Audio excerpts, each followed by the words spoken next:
The world is a very dangerous place.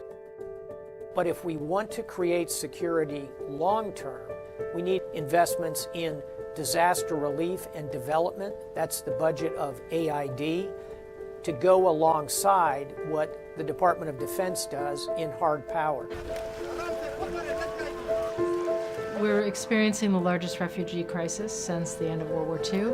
The bulk of the refugees are women and children who, if we don't address their needs, will become a lost generation. Will become a generation of displaced and uneducated kids who are rootless and more likely to become attracted to more extremist ideologies.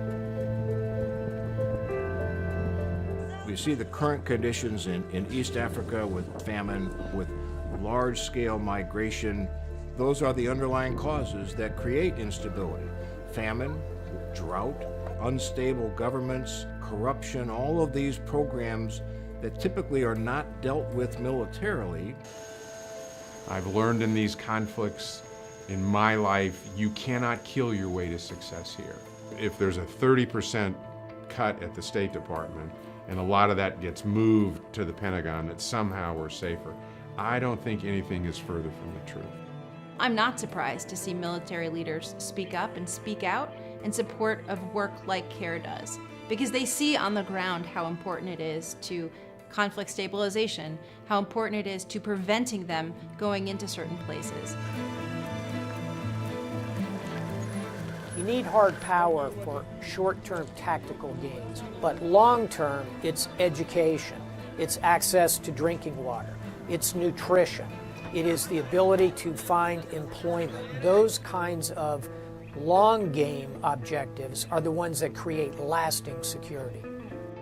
I was blessed at U.S. Africa Command to have a senior U.S. aid representative resident in the command.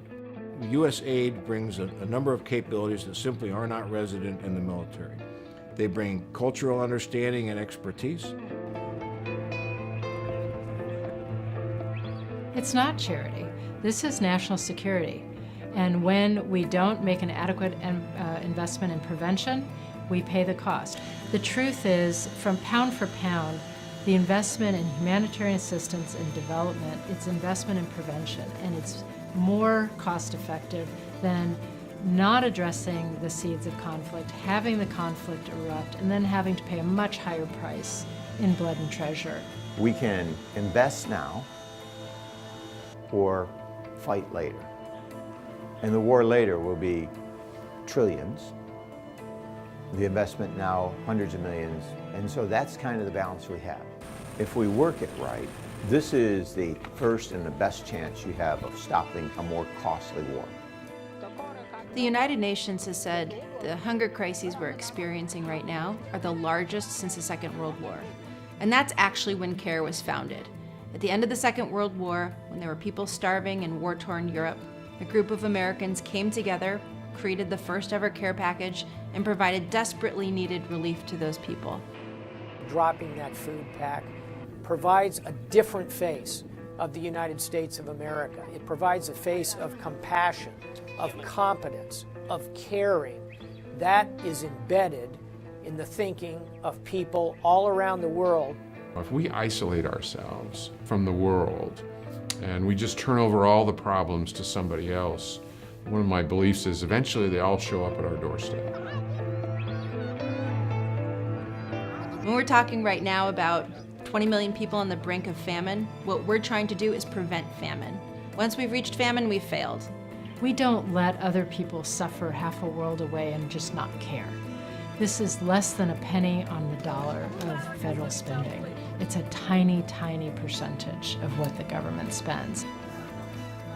When I visited with refugees from South Sudan and Uganda in desperate need of the basics, food, water, and shelter, I knew I wanted to be at an organization like CARE carrying out the work on the ground, because I understood how important and powerful an organization like CARE is in transforming people's lives.